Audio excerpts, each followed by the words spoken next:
துணை முதல்வரா பதவியேற்ற பிறகு பவன் கல்யாணோட நடிப்பில் ரிலீஸ் ஆகிற படம் ஹரிஹர வீரமல்லு.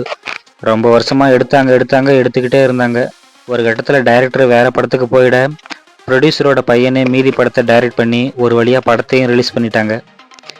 இந்தியாவை முகலாயர்கள் ஆட்சி பண்ணுற காலகட்டத்தில் தான் இந்த கதை நடக்குது. முகலாய மன்னர் அவுரங்கசீப் டெல்லியை ஆட்சி பண்ணிட்டு இருக்காரு.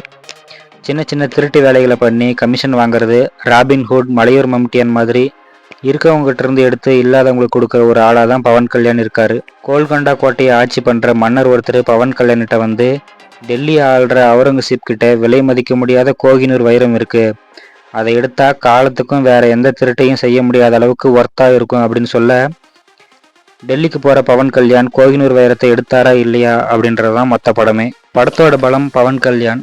இவரை சுற்றி தான் கதையே நகருது. அதுக்கேற்ற மாதிரி தான் இவரோட கேரக்டரையும் மாஸ் காட்சிகளை அள்ளி போட்டு அப்பப்போ ஆடியன்ஸ் கை தட்டுற மாதிரி கதையை நகர்த்திருக்காங்க. படத்தோட பலம் பவன் கல்யாண்னு சொன்ன மாதிரி பலவீனமும் பவன் கல்யாண் தான். ஏன்னா படத்தில் இவரோட கதாபாத்திரத்தை மட்டும்தான் எழுதியிருக்காங்க. மற்றபடி நாசரு, சுனில், நித்ய அகர்வால், சுப்பராஜ்னு பலரும் இருக்காங்க அப்படின்னு சொல்கிற அளவுக்கு தான் சும்மா பேருக்கு வந்து போகிறாங்க. இதில் ஆச்சரியம் என்னென்னா, ஒரு பாட்டில் 2 ஸ்டெப்பு டான்ஸ் ஆடுறதுக்கு மட்டும் ரெடின் கிங்ஸ்லே வந்துட்டு போகிறாரு. ஏன் எதுக்குன்னு சுத்தமாக நமக்கு தெரில. பக்கத்து செட்டில் ஷூட்டிங்க்கு வந்திருப்பார் போல், அவரை பிடிச்சி உள்ளே போட்டு ஒரு பாட்டுக்கு ஆட விட்டாங்களா என்னன்னு தெரில. மற்றபடி படத்தோட ப்ளஸ்ன்னு சொன்னால் கீரவாணியோட மியூசிக்கை சொல்லலாம். பேக்ரவுண்ட் ஸ்கோரில் நல்லாவே படத்தை எலிவேட் பண்ணியிருக்காரு.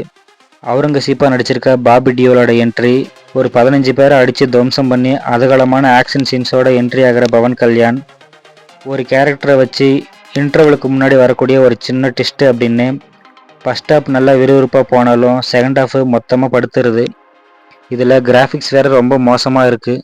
ப்ரொடியூசரோட பையனே பாதி படத்தை டைரக்ட் பண்ண மாதிரி பட்ஜெட்டை குறைக்கிறதுக்காக கிராஃபிக்ஸை வேறு யார்ட்டையாவது விட்டாங்களா என்னன்னு தெரில. இன்றைக்கி விஷுவல் மீடியம் நல்லாவே டெவலப் ஆகியிருக்க இந்த காலகட்டத்தில் சாதாரணமாக நம்ம பார்த்தா கூட கண்ணை உறுத்துற அளவுக்கு கார்ட்டூன் அனிமேஷன் லெவலுக்கு விஎஃப்எக்ஸ் கிராஃபிக்ஸ் அங்கங்கே மோசமாக தெரியுது. புலியையும் ஓனாயையும் பார்த்து நோக்குவர்வம் பண்ணுற காட்சி, பாறைகள் உருண்டு வர்ற விஎஃப்எக்ஸ் காட்சி, ஓனாய் கூட்டத்தில் வர விஎஃப்எக்ஸ் காட்சி, இப்படி செகண்ட் ஹாஃப் முழுக்க படம் பார்க்குறவங்கள சோதிக்கிற அளவுக்கு போய்கிட்டே இருக்குது. ஒரு வழியாக கிளைமேக்ஸ்க்கும் வந்துடுறாங்க. அந்த கிளைமேக்ஸ் ஃபைட்டை பவன் கல்யாணே கோரியோகிராஃப் பண்ணதா சொல்கிறாங்க. கிளைமேக்ஸ் ஃபைட் நல்லாவே வந்திருக்கு. டப்புன்னு அங்கேயே படத்தை முடிச்சு பார்ட் 2 பேட்டில் ஃபீல்டுன்னு லீடு வச்சு படத்தை முடிச்சிடுறாங்க. இன்டர்வல் பிளாக்லேயே கோகினூர் வைரத்தை எடுக்க போகிறான்னு சொன்னீங்க, இப்போ படம் முடியும் போதும் கோகினூர் வைரத்தை எடுத்தாரா இல்லையா, பார்ட் 2ல் பாருங்க அப்படின்னு முடிக்கிறீங்களே அப்படின்னு படம் ஒரு ஃபுல்ஃபில் இல்லாமல் தான் முடியுது. ஆக்சுவலாக இன்டர்வல் பிளாக் முடிஞ்ச உடனே நம்ம எந்திரிச்சு வந்துடலாம். பெருசாக கதை ஒன்றும் மிஸ் ஆகிராது. அந்தளவுக்கு செகண்ட் ஹாஃபில் மாஸ் மசாலாவை அள்ளி போட்டு வேக வச்சு பாதி வந்ததுமே அடுப்பை ஆஃப் பண்ணுற மாதிரி படமே பாதி தான் வந்திருக்கு. எனக்கு என்னமோ இந்தியன் 3 எப்படி வராதோ அதே மாதிரி இந்த படமும் பார்ட் 2 வராது அப்படின்னு தான் தோணுது. இந்த படம் பார்க்கணும் அப்படின்னு நீங்கள் நினச்சிங்கன்னா, பார்க்கணுமா வேணாமா அப்படின்னு நீங்கள் இன்னொரு வாட்டி நினச்சி பார்த்துக்கிறது உங்கள் பர்ஸில் இருக்க பணத்துக்கும் உங்கள் மனசுக்கும் நல்லது.